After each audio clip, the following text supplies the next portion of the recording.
Thus the heavens and the earth were finished, and all the host of them. And on the seventh day God finished his work that he had done, and he rested on the seventh day from all his work that he had done. So God blessed the seventh day and made it holy, because on it God rested from all his work that he had done in creation. These are the generations of the heavens and the earth when they were created, in the day that the Lord God made the earth and the heavens. When no bush of the field was yet in the land, and no small plant of the field had yet sprung up, for the Lord God had not caused it to rain on the land, and there was no man to work the ground, and a mist was going up from the land, and was watering the whole face of the ground.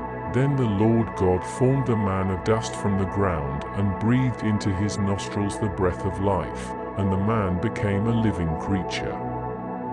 And the Lord God planted a garden in Eden, in the east, and there he put the man whom he had formed.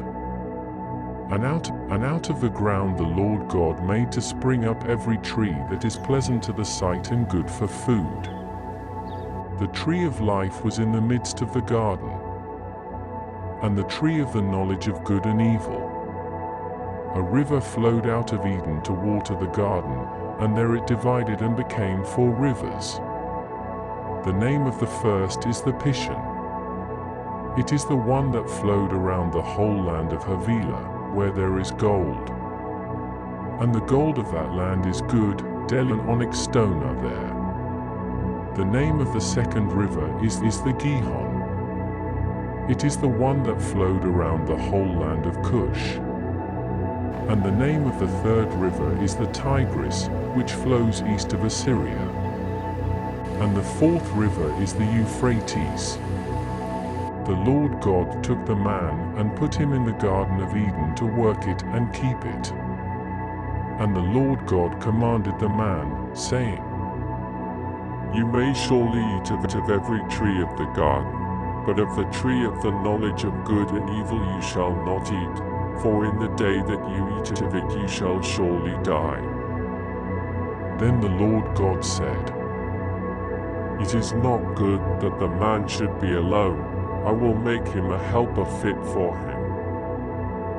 Now out of the ground the Lord God had formed every beast of the field and every bird of the heavens, and brought the man unto the man to see what he would call them. And whatever the man called every living creature, that was its name. The man gave names to all livestock and to the birds of the heavens and to every beast of the field. But for Adam there was not found a helper fit for him. So the Lord God caused a deep sleep to fall upon the man, and while he slept took one of his ribs and closed its place with flesh. And the rib that the Lord God had taken from the man he made into a woman and brought her to the man.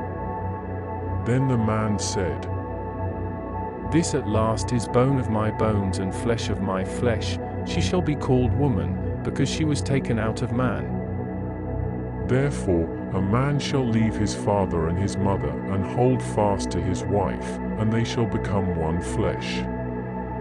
And the man and his wife were both naked and were not ashamed.